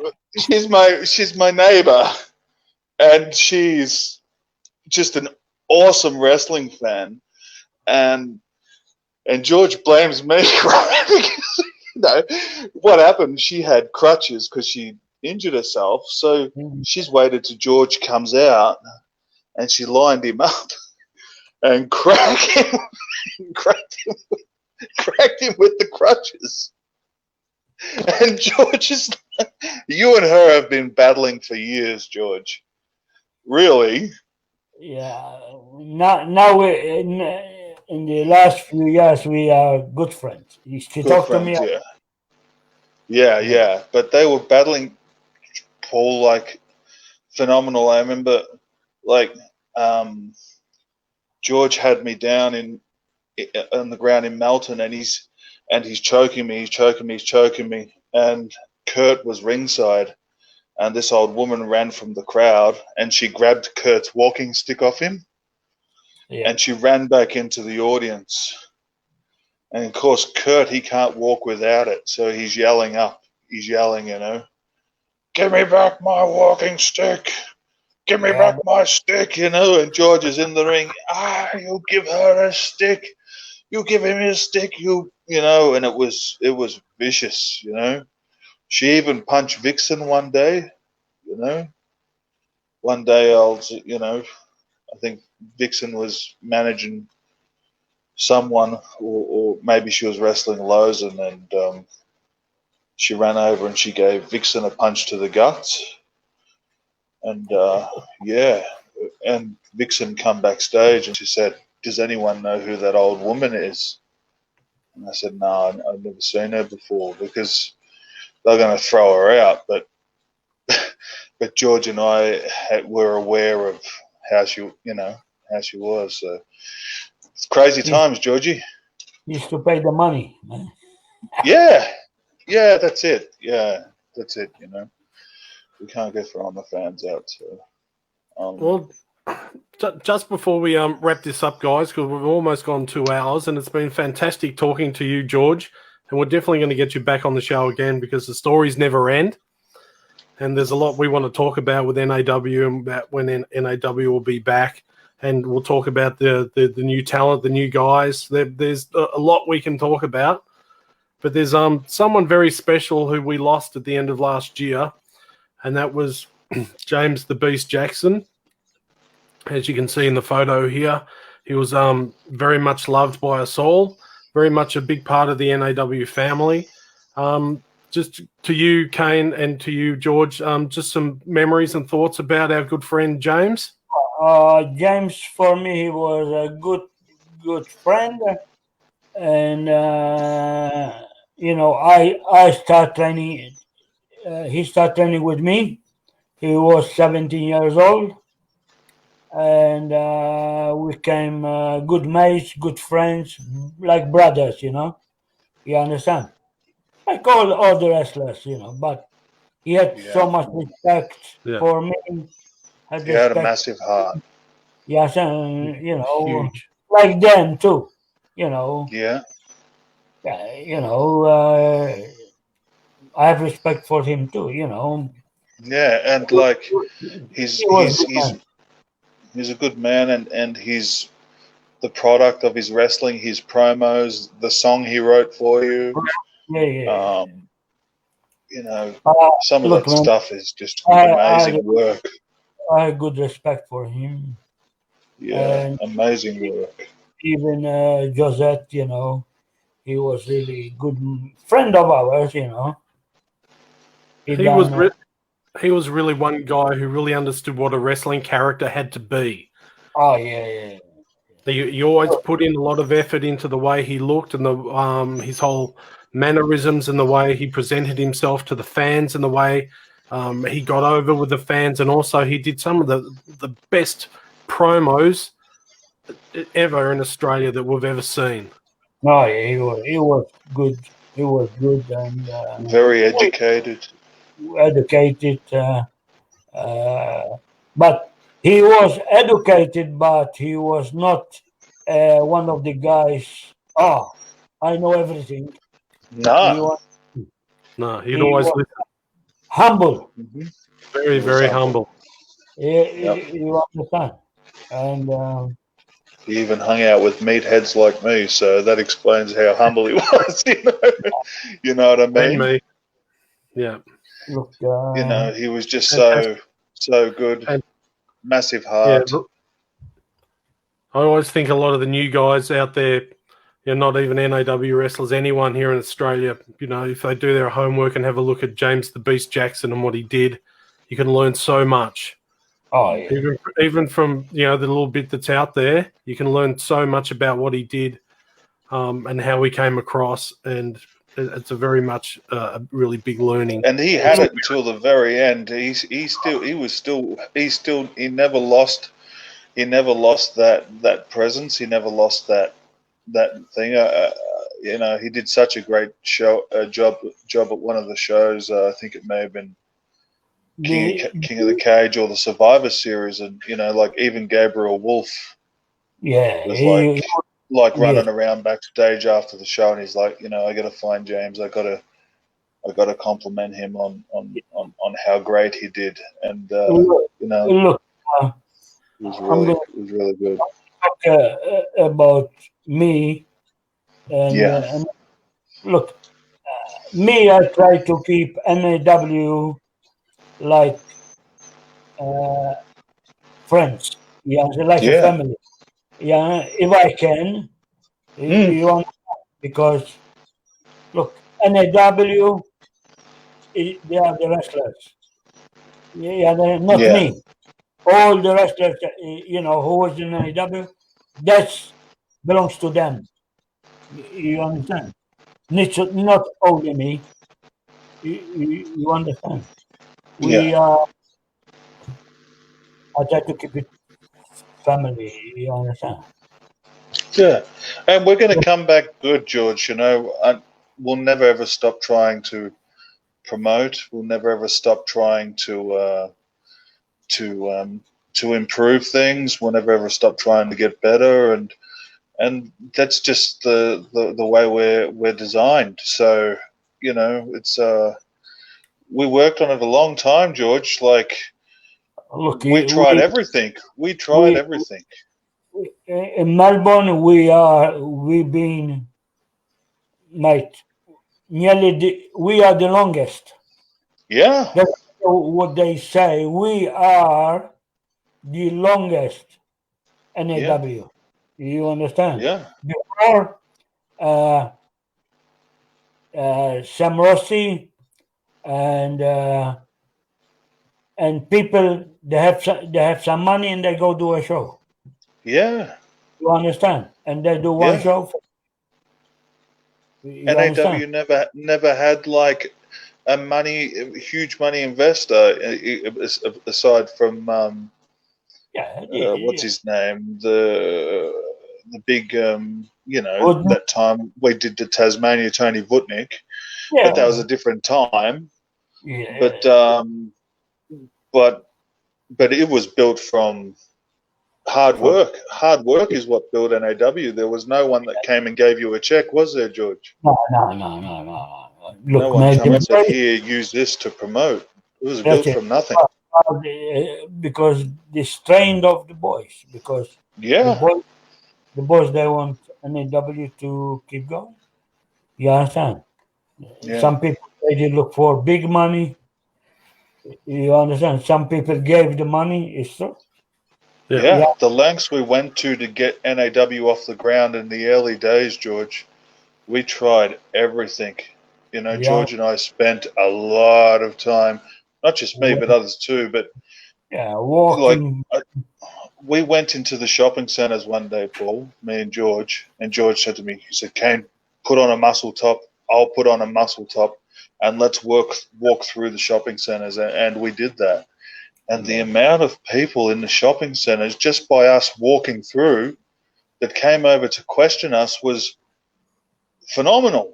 You know, someone from management actually come and told us, "Hey guys, you can't do this," because we had some flyers, and we're walking through, and people were like, "Holy shit, are you guys like bodybuilders? Are you know, what are you involved in?" And we're like wrestlers. I mean, it was me, George, Kurt, and we'd have a bit of lunch while we were there. And, people were coming running out from Rebel Sports and, how much do you bench press and all this sort of stuff. And we tried everything, George. Yeah. Remember even St. Albans when we plastered St. Albans with posters, Paul? I mean, because St. Albans was such a busy road, George and I went every pole, every shop, everywhere, and the council rang up. The council was like, "Guys, there's so much posters here. You need to come take some of them down." That's how hard we were trying. So hard, Yeah. It was. It's been a journey, George. It's been really. Yeah. It's been really. Look, it's been an honor. I hope this disease go. Yeah. It's finished. Coronavirus. And we start a new year. Better year. You understand? Mike Manson have ideas. You have ideas. I have ideas. Now we come back. I try to get involved more in the idea. You understand? And we'll just try our best to do wicked shows. And get the boys back training in the ring there, George, at your place. Yeah, of course. Yeah. We need to push past this whole. We need to push past anyone who's got a problem with anyone, George. Yeah. We all that stuff gets put aside, and we just put on the best shows we can, man. Yeah. Anyway, George, we should wrap this up. We'd like to thank you very much for coming on the show. And I thank the people who listen. All right? Yeah. And please support NAW. Of course. Definitely. All right? Go to the NAW page. It's along the bottom of the screen here. And I can't speak on. I guess I can speak on behalf of all the boys, George. Well, I will, even if I'm wrong. But we'll miss you. We miss wrestling. It's it's painful, but we will get through it. It's not all about us. But we got this. We got this. I tell the boys to be safe. Yeah. Everyone be safe. Everybody to be safe because easy the way it is. This disease can take you just like that, man. You understand? It certainly can. And anyway, thanks, George. See you, boys. All right, thank you very much, George. I hope you had fun, George. Yes, I see you, Kane, and see you, brother. See you, Paul. I see you, Paul. All right, see you, mate. See you, my brother. Well, brother, that was the legendary, the one and only Australian wrestling legend, George the Hitman Julio. It took a bit to get him. They don't make them like that anymore, brother. They do not make them like that. I was bouncing from the mobile phone to the screens trying to get George on the I could on the show see here, but- like you were maybe laughing at comments, or I could see there was something extra going on there. It's really good, brother. It was good. It was great to have him on again. You know, there's just Tell us, so much to tell. So. Tell us, brother, when I put up a picture like this with the three of us together, what does that mean to you? Oh, look, it's everything, man. I mean, it's what we love. It's that product we work towards, and you know, you're looking at three guys that have always tried to better themselves, even if you know that the results didn't come easy, or even if it you know, we've always tried to improve the product, improve the shows, improve the reputation, improve the dignity, improve everything. And it's just been a constant. It's constant work, is what it is. When I see those pictures, being a wrestler is amazing. constant work, and especially It's when you've got constant work. Great It's fans like rewarding this. work. It takes a patient man. Yeah, very patient. Yeah, I mean, you look at George, and he's still in the fight. You know what I mean? He still wants Have a look to at that picture. Have a look at that one. The sport of wrestling to the fans. Absolutely fantastic. It's amazing, isn't it? Yeah, absolutely. It's the best. Yeah. Anyway, let's wrap it up. We've gone for another 2 hours, brother. Don't worry about it, man. It's a lot good. to cover. We love it. And we'll definitely get the Hitman back on the show again. Yeah. How do you summarize your 40, 50-year career? Let's face it. There's a lot of matches. There's a lot of history in NAW, and there's a lot of history with him that that needs to be. There's not a wrestler that he hasn't had some sort of a positive impact association with. So they've all got a story to tell. So anyway, all right, brother. We'll leave it there. Next week definitely. we've got we're changing it around next week a bit. You've got a special guest coming in. We won't say who it is. We'll announce it during the week. It's going to be forward to that. It's going to be a little bit more on a different topics. I can't wait. It's going to be I hope a lot of people benefit from it. Yeah, don't forget to go to the NAW Facebook page, everyone, and comment. See what's going on. Say hello to the Hitman. Send out a cheerio to the Hitman, and that he always loves to hear from all the fans. So certainly does. Go and do that, and you're always welcome to send us some questions as well. Sorry, we haven't really got the comments. We can't put them up on the stream as well, or we can't see them here. We're still working on that. It's a bit of a work in progress, but we'll get to that. I managed to ask a couple of questions that the fans asked tonight, so that wasn't too bad. So it's only our third show. We're sort of ironing it out, but that'll be really good. So one last thing here came before we go. I'm just going to play this little clip. Filthy mouth. See that? Now it's time to clean. When a couple of grizzled, hard-nosed, bent-nosed, broken-nosed, shoulder-popping, flesh-pounding wrestlers get together, it's, the language seems to alter a bit. We've been around the bend, so. Just before we go too, brother, I just want to show the fans out there, when you're dealing with someone in the ring and the referee gets in the way and you have to talk to the referee, watch what the manager does to the wrestler when he sticks his head out from the rope. Watch this one.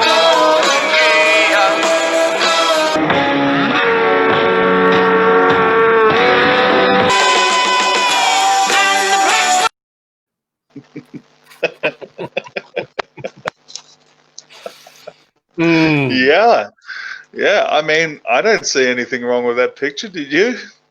No, there's nothing wrong. You just have to, it's a bit I of don't an know attitude. what it is. Maybe a few punches from crackerjack or the big lump of wood crackerjack, Yeah. shattered my skull with, or it's given me tunnel vision a little bit. I didn't see anything wrong with that picture. No, because I've been hit numerous times. Like the hitman's hit me. I've been cracked on the head with a microphone from Aidan Miller. Beaten up by. It's a funny thing about that match with Aidan.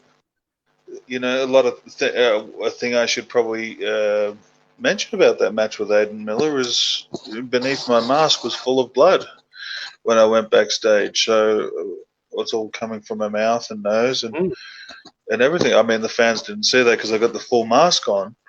But that was a hard battle, and just to show a little Aidan look like a victim there, but that little fucker packs a punch, He's a great wrestler, and I'm really expecting big things from him when we come back.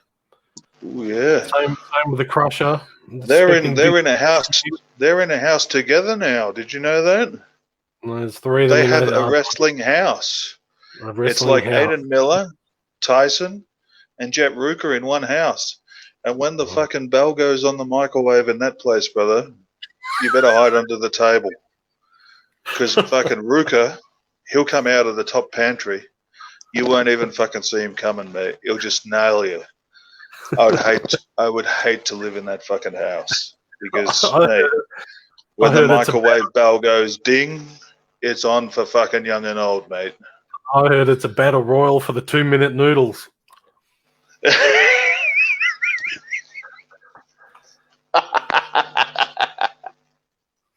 Oh, man. I heard they've beaten up the Uber Eats guy for being 30 seconds late. Like they answer the door in these little Speedos and they go, "Oh, you guys professional swimmers, are they?" "What'd you say, cunt?"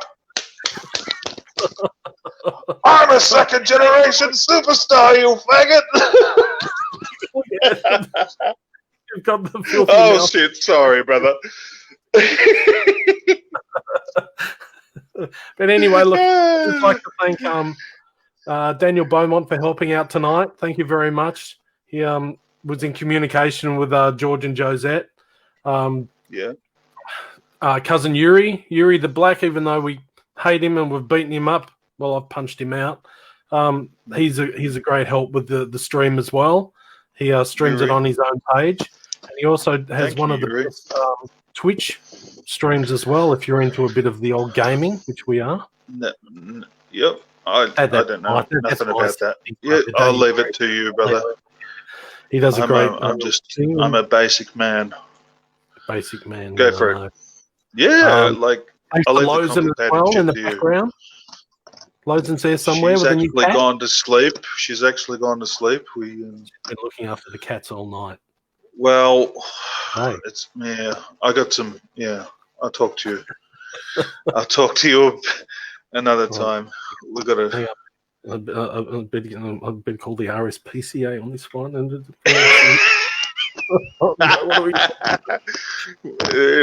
this is going to be this fucking house. It's going to be like welcome to the jungle when you walk in here, man. I'm telling you, brother, I need a fucking Tarzan outfit if we get more animals. Thanks to many thanks to Josette as well for all her help as well. Her and the Hitman, we love you guys. So anyway, brother, that's it for this week. Until next time. Melbourne, and I love you, Powerhouse Nation. Stay safe, everyone. Cheers. All right.